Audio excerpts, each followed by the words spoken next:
നമ്മുടെ ആവശ്യങ്ങൾ ഒരു വ്യക്തിയോട് നാം സംസാരിക്കുമ്പോൾ ആ വ്യക്തിയുടെ വലിപ്പം എത്രത്തോളമെന്നും അവൻ ആ വിഷയത്തെ പരിഹരിക്കുവാൻ എത്രത്തോളം സാധിക്കുമെന്നുമുള്ള ചിന്ത നമ്മുടെ ജീവിതത്തിൽ എല്ലാവരിലും കടന്നു വരാറുണ്ട്.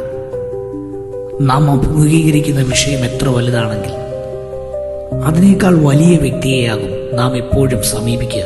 കാരണം ഈ ഒരു പ്രശ്നം എൻ്റെ ജീവിതത്തിനകത്ത് നിന്ന് മാറണം, ആ വിഷയത്തെ മാറ്റുവാൻ കഴിവുള്ള ഒരുവൻ പൊസിഷൻ കൊണ്ടും അവൻ്റെ നിലനിൽപ്പ് കൊണ്ടും ഒക്കെ ആ വിഷയത്തേക്കാൾ ഉന്നതിയിൽ നിൽക്കുന്ന വ്യക്തിയാകണം.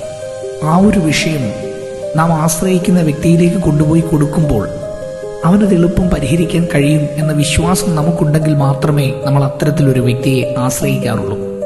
ചില മനുഷ്യരെ നാം അത്രത്തോളം വലുതാക്കി വെച്ചുവെങ്കിൽ നമ്മുടെ ജീവിതത്തിൽ നമ്മെ സൃഷ്ടിച്ച നമ്മുടെ ദൈവത്തിന് നമ്മുടെ വിഷയങ്ങൾ പരിഹരിക്കുവാൻ എന്തുമാത്രം സമയം വേണ്ടിവരും?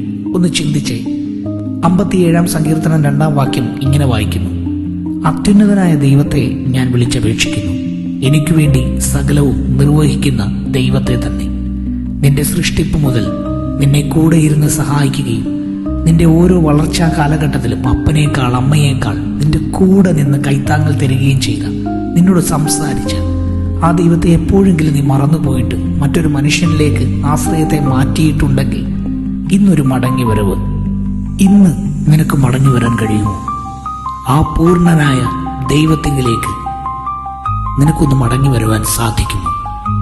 നിന്റെ ഏതൊരു വിഷയത്തെയും പരിഹരിപ്പാൻ ശക്തനായ അവൻ നിനക്ക് മുൻപിൽ നിൽക്കുമ്പോൾ അവന്റെ തന്നെ സൃഷ്ടിയോട് നീ നിന്റെ ആവശ്യങ്ങളെ പറഞ്ഞ് നീ തീരെ ചെറുതാകുന്നു എന്നൊരു തോന്നൽ നിന്റെ ഉള്ളിൽ ഈ വചനത്തിലൂടെ തോന്നുന്നുവെങ്കിൽ ഇന്ന് ഒരു മടങ്ങി വരവ് ദൈവത്തിലേക്ക് അനിവാര്യമാണെന്ന് നീ മറന്നു പോകരുത്.